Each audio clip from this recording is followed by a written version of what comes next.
Bertemu kembali dengan Bu Putri. Assalamualaikum warahmatullahi wabarakatuh. Salam sejahtera untuk kita semua.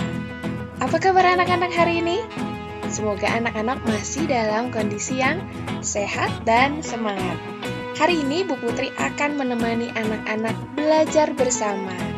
Kita akan belajar tema 7, peristiwa dalam kehidupan, subtema 3, peristiwa mengisi kemerdekaan, pembelajaran 3 dan 4. Sebelum kita mulai, Bu Putri akan sampaikan dulu muatan pembelajaran hari ini. Ada 3 muatan. Yang pertama adalah PPKN, mengenai keberagaman sosial budaya masyarakat. Kemudian ada bahasa Indonesia, itu tentang kalimat efektif dan ejaan dalam surat undangan. Kemudian IPS, mengenai upaya mempertahankan kemerdekaan. Langsung saja kita menuju ke materi hari ini. Mengisi kemerdekaan dapat dilakukan dengan mengamalkan nilai-nilai Pancasila dalam kehidupan sehari-hari.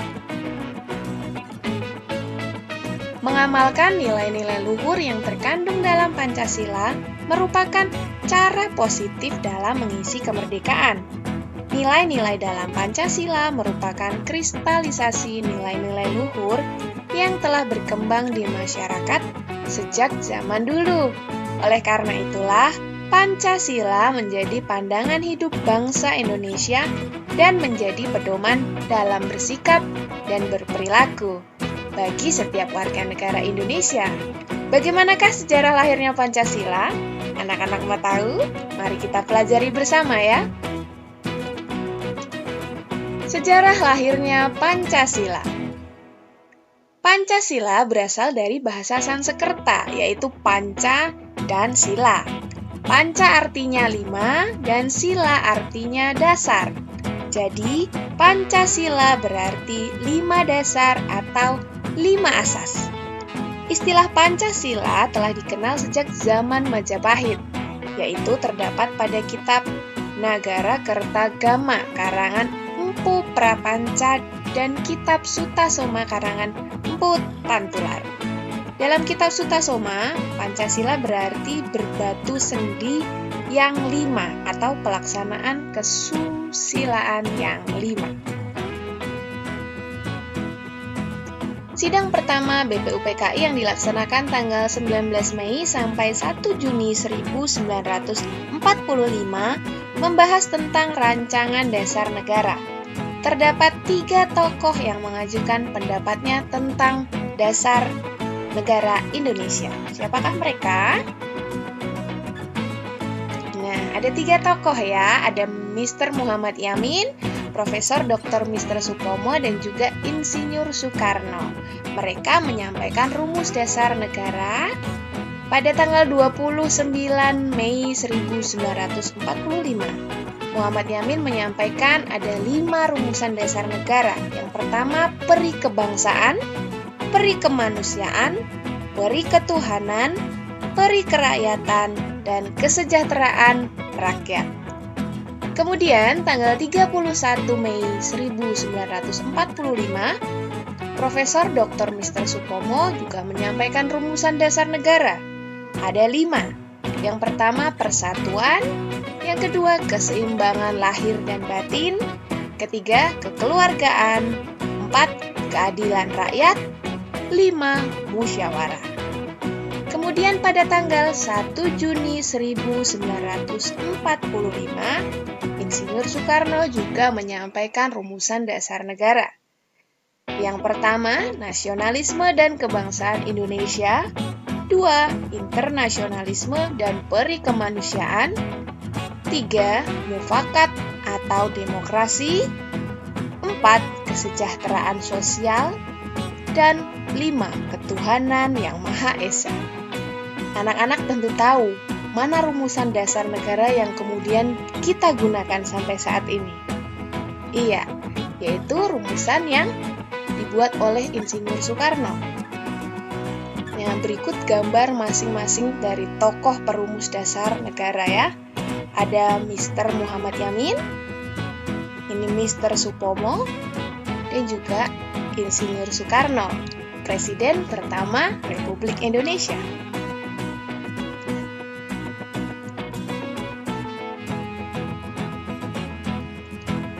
Selanjutnya, kelima asas yang diusulkan oleh Insinyur Soekarno disebut Pancasila.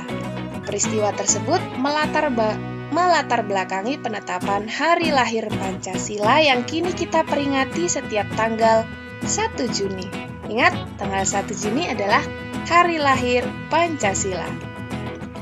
Sebelum memulai sidang kedua BPUPKI, dibentuklah kembali panitia yang dikenal dengan nama Panitia 9. Pada tanggal 22 Juni 1945, Panitia 9 mengadakan rapat yang kemudian menghasilkan rumusan dasar negara yang tercantum dalam Piagam Jakarta.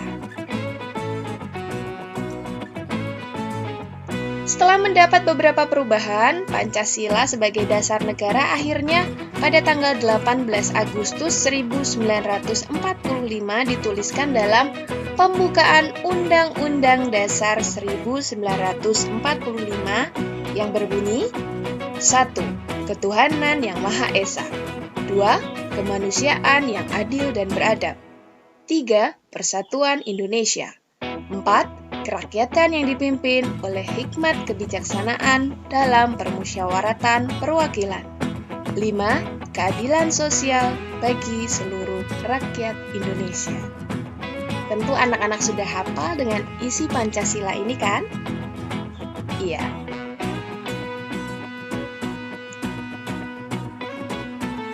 Nilai-nilai luhur Pancasila yang berkembang di masyarakat.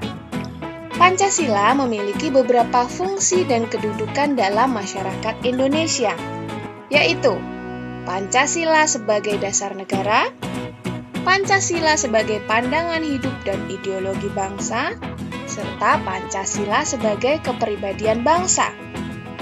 Pancasila sebagai dasar negara berarti Pancasila sebagai sumber dan dasar segala aturan hukum atau perundang-undangan yang berlaku di Indonesia. Pancasila sebagai pandangan hidup dan ideologi bangsa. Pancasila merupakan sistem nilai yang ideal dan diyakini kebenarannya untuk diwujudkan dalam kehidupan bermasyarakat sebagai pemersatu bangsa. Kemudian Pancasila sebagai kepribadian bangsa, berarti Pancasila memberikan corak dan ciri khas yang membedakan bangsa Indonesia dengan bangsa yang lain.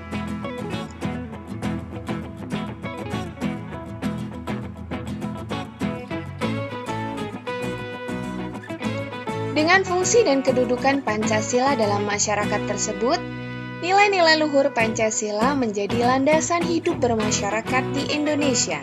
Hal tersebut diperlihatkan dengan berkembangnya budaya khas bangsa Indonesia, yaitu ada budaya gotong royong, musyawarah, dan toleransi.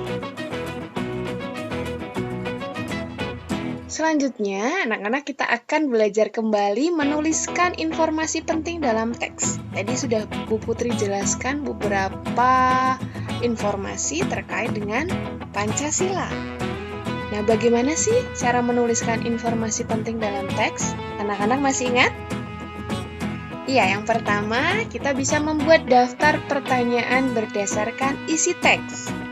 Kamu dapat menggunakan kata tanya seperti apa, di mana, mengapa, siapa, kapan, dan bagaimana. Masih ingat 5W1H? Iya. Kemudian yang kedua, kalian bisa menggunakan peta pikiran. Peta pikiran dapat membantu kita mengelompokkan informasi dalam pikiran kita secara kreatif. Nah, anak-anak biasanya kreatif dalam membuat peta pikiran. Seperti ini contoh ya anak-anak. Kamu bisa gunakan bentuk peta pikiran yang lain. Nah, ini adalah tugas pertama kalian hari ini. Membuat peta pikiran mengenai peran Pancasila dalam keberagaman bangsa. berdasarkan apa yang sudah Bu Putri sampaikan tadi ya, atau anak-anak bisa juga lihat di buku tema mengenai peran Pancasila. Oke, itu tugas pertama kita hari ini.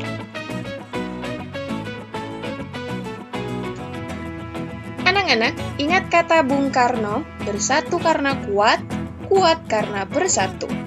Jadikanlah pedoman perilaku dalam keberagaman dan perbedaan dalam rangka mengisi kemerdekaan.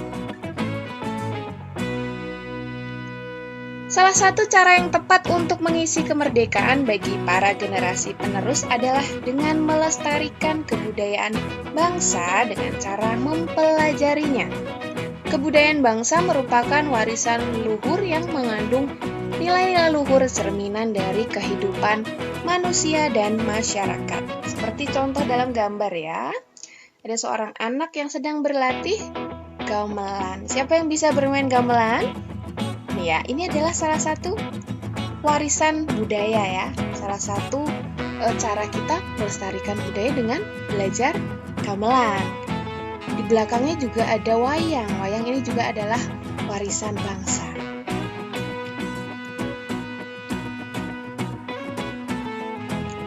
Bagaimana upaya melestarikan kebudayaan bangsa Indonesia? Nah, kita harus menghormati budaya dari daerah lain.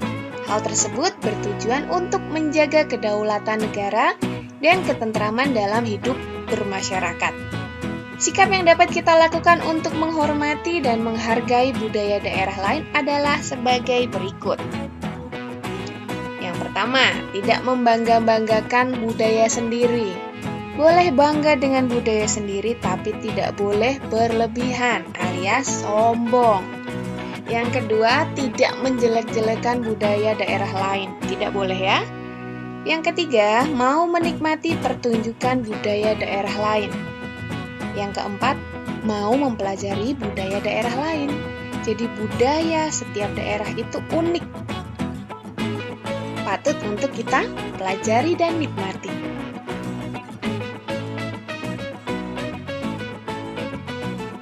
Nah, cara lain untuk melestarikan kebudayaan bangsa adalah dengan memperkenalkan kepada masyarakat dengan cara mengadakan pertunjukan kesenian. Pertunjukan kesenian selain memperkenalkan kepada masyarakat umum, juga dapat membina rasa cinta budaya bagi anak-anak yang mementaskannya. Anak-anak kapan terakhir kali melihat pentas seni? Mungkin sejak pandemi ini kita sudah jarang berkumpul atau melihat pertunjukan yang dihadiri oleh banyak orang ya, tapi tidak apa-apa. Anak-anak, pada saat merencanakan sebuah acara seperti pentas seni, biasanya panitia membuat daftar pihak-pihak yang perlu diundang untuk menghadirinya. Oleh karena itu diperlukan adanya surat undangan.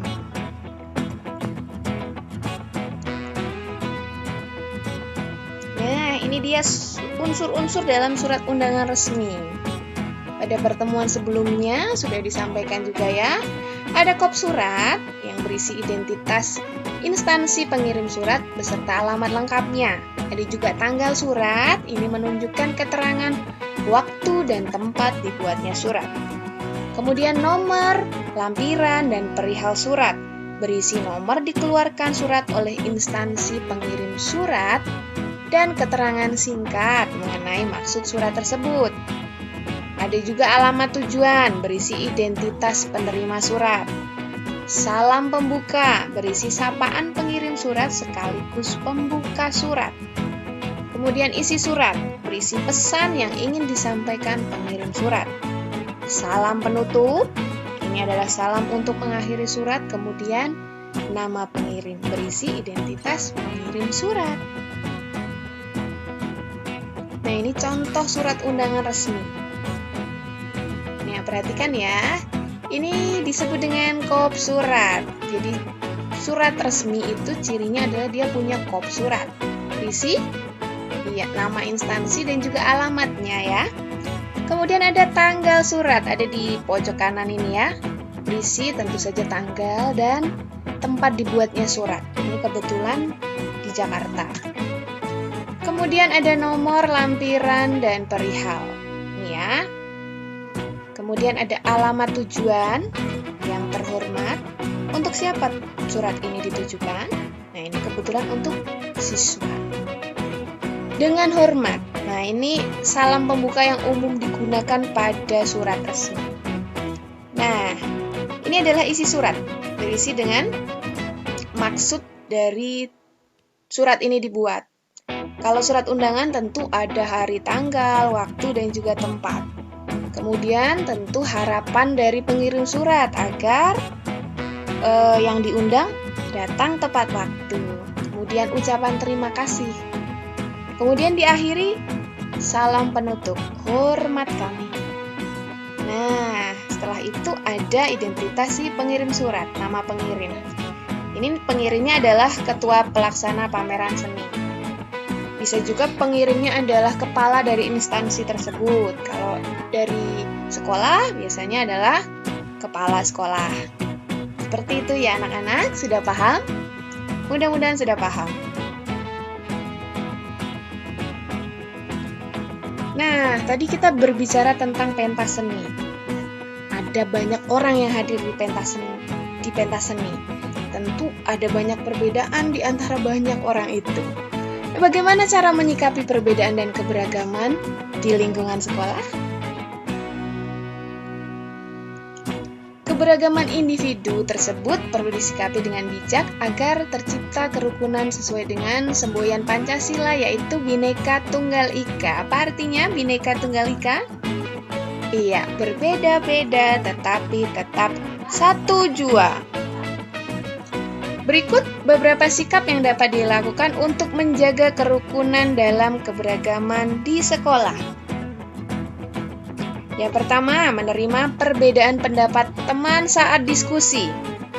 2. Tidak mengucilkan teman yang memiliki kebiasaan atau sifat tertentu. Ingat, setiap pribadi itu unik. Jadi tidak boleh membeda-bedakan. Tentu setiap orang punya sifatnya masing-masing. Jadi kita harus menghargainya. Kemudian, menjenguk teman yang sedang sakit.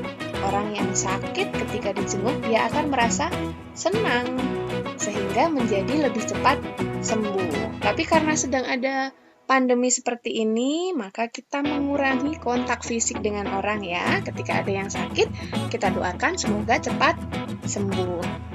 Nah, yang keempat, meminjamkan peralatan sekolah kepada teman. Ini kalau sekolahnya sedang berlangsung tatap muka ya. Kalau sekarang sedang daring, berarti tidak dulu. Kemudian yang kelima, melerai dan saling mengingatkan saat ada teman yang berselisih pendapat.